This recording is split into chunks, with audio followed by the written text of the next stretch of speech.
اور جن کا نظریہ یہ تھا کہ عمران خان صاحب نے اگر غلطی کی تو ہم پٹواریوں کی طرح، ہم نون لیگیوں کی طرح کبھی ان کی غلطیوں کا دفاع نہیں کریں گے اور ان کو بلا وجہ سپورٹ بھی نہیں کریں گے. لیکن جب ان کی دیدہ دلیری دیکھی تو ہمارے ان بھائیوں کا جو نیوٹرل ہو کے عمران خان صاحب پہ تنقید کرنے کا بھی سوچ رہے تھے، وہ بھی ایک سائڈ پہ ہو گئے. یہ سب سے بڑا ایک نقصان تھا جو ان نون لیگیوں کی وجہ سے پاکستان کو ہوا. اگر یہ اس وقت ہٹ درمی نہ کرتے تو امید ہے کہ آج عمران خان صاحب کے اپنے ورکر ان کے خلاف ہو چکے ہوتے. لیکن ان کی ہٹ درمی کی وجہ سے یہ نقصان ہوا کہ عمران خان صاحب کے جو سپورٹر ہیں وہ ان کے ساتھ ان سے بھی زیادہ پکے ہو گئے. اور میں اب خود بھی کہتا ہوں کہ الحمدللہ عمران خان صاحب ہر حال میں ان لوگوں سے 1000 گنا بہتر اور بہترین انسان. تو آگے چلتے ہیں. اس کے بعد جب عمران خان صاحب کا آپشن آیا تو ہمیں بھی لگا کہ اب ہمارے ملک کی اداروں کے پاس تیسرا آپشن آ گیا ہے تو وہ ان کو سپورٹ کریں گے. اور 2013 کے الیکشن میں جس طرح عمران خان صاحب کی ہائپ بنی ہوئی تھی، ان کا جس طرح کا شور تھا، ان کا جس طرح کا زور چل رہا تھا، تو پوری دنیا میں یہی آوازیں تھی کہ عمران خان صاحب کوئی بڑا اپسیٹ کرنے جا رہے ہیں. لیکن جب رزلٹ آیا اور وہ سب کو پتا ہے وہ کہانی کہ میاں نواز شریف صاحب نے رزلٹ اناؤنس ہونے سے پہلے جس طرح تقریر کی اور اس کے بعد سے رزلٹ چینج ہونا شروع ہوئے، تو وہ بھی ایک الگ ہی تاریخ کا حصہ ہے. تو عمران خان صاحب کو اس ٹائم شکست ہوئی، ہم نے وہ بھی برداشت کر لی. کے پی کے میں ان کو حکومت ملی. پھر ہم نے 5 سال انتظار کیا. پھر 2018 کے الیکشن آئے اور 18 کے بعد عمران خان صاحب کی حکومت آئی. تو تب پہلی بار مجھے شک ہوا. الحمدللہ میری جو چھٹی حص ہے وہ کافی تیز ہے. تو تب سے ہی مجھے پہلی بار شک ہوا کہ ادارے ان کے ساتھ پوری طرح سے نہیں ہیں. جب پیٹرول، آٹا اور چینی کا بحران بننا شروع ہوا اور عمران خان صاحب کی سخت دھمکیوں کے باوجود کوئی ٹس سے مس نہ ہوا تو مجھے شک گزرا کہ ادارے نہیں ہیں. اگر ادارے ہوتے تو کسی کی مجال تھی کہ عمران خان صاحب کو اس طرح ٹکا سا جواب دے دیتا.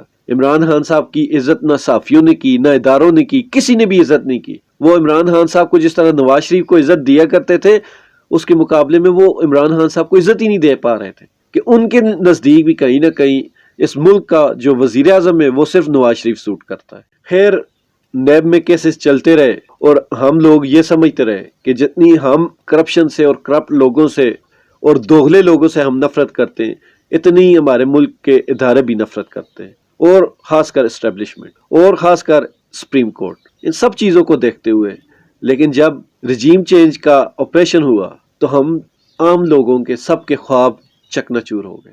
ہم لوگوں کی امیدوں کا جو مینار بنا ہوا تھا وہ دھڑام سے گر گیا اور ہم لوگ یہ سوچنے پہ مجبور ہو گئے کہ اس ملک میں حکومت کرنے کا حق صرف زرداری اور نون لیگ خاندان کو ہے، شریف خاندان اور زرداری خاندان کو ہے. مطلب کہ ہم اس بھرم میں تھے کہ اس ملک کے ادارے کرپٹ لوگوں کو اتنا ہی برا سمجھتے ہیں جتنا ہم سمجھتے ہیں. لیکن اس واقعے کے بعد اس ملک کے سب اداروں نے ثابت کر دیا کہ ہمیں نہ کرپشن سے کوئی مطلب ہے، نہ ہمیں دوغلی پالیسیوں سے کوئی مطلب ہے، نہ ہمیں اس ملک کی محبت یا نفرت سے کوئی مطلب ہے. ہمیں مطلب ہے تو اپنے مفادات کا. میری نظر میں اس ملک کے یہ جو 2 سیاسی خاندان ہیں، زرداری اور شریف، انہی کے صف میں اس ملک کے ادارے بھی کھڑے ہو گئے. اور یہ صرف میں نہیں کہہ رہا، آپ سوشل میڈیا دیکھیں، آپ کسی بھی شہر میں، کسی بھی علاقے میں، کسی بھی مارکیٹ میں نکل جائیں اور لوگوں کا انٹرویو کریں، لوگ آپ لوگوں کو شریف اور زرداری خاندانوں کی صف میں کھڑا کر چکے ہیں. اس بات سے اندازہ لگائیں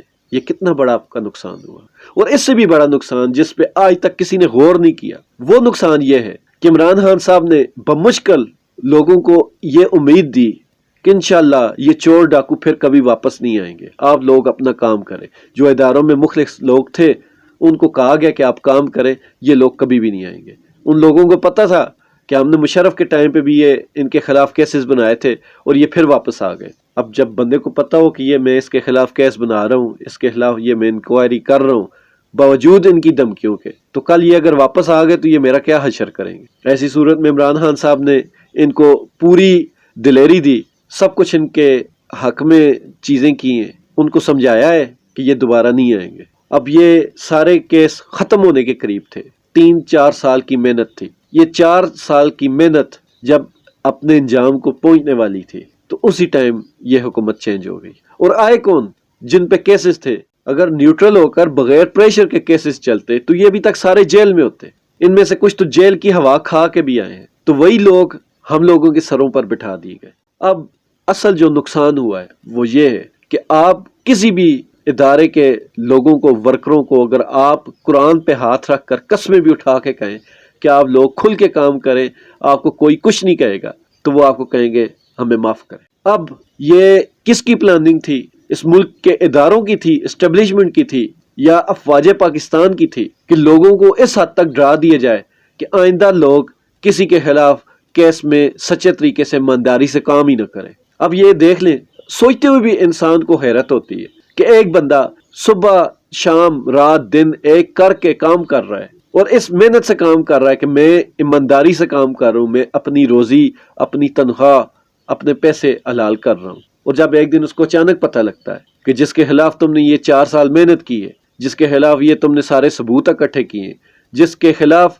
یہ سارا کچھ اکٹھا کرنے میں تم اپنے بیوی بچوں سے بھی دور رہے ہو، وہی اب تمہارے باس بن گئے۔ یہ آپ کو نہیں پتا، یہ مجھے نہیں پتا، یہ اس ملک کی عوام کو نہیں پتا، لیکن اس محکمے کے ایک چپڑاسی کو بھی پتا ہے کہ فلاں صاحب نے ان کے خلاف کیس بنایا تھا، اور پھر وہی لوگ اس کے باس بن گئے، اور پھر انہوں نے جو اس کو عملے کے سامنے ذلیل کیا، اس میں تو ایک ڈاکٹر رضوان صاحب ہیں جس کے بارے میں لوگ کہتے ہیں کہ اتنا پریشرائز کیا کہ وہ ہارٹ اٹیک ان کو ہو گیا۔ تو آپ خود سوچیں، اب اس کے بعد عمران خان صاحب کی حکومت آ جاتی، آپ کا مارشل لا لگ جاتا ہے، تو آپ کیسے اداروں سے کام کروائیں گے؟ یہ سب سے بڑا نقصان کیا آپ نے اس ملک کا۔ اس ملک میں پہلے ہی لوگ اچھا کام کرتے ہوئے ڈرتے ہیں۔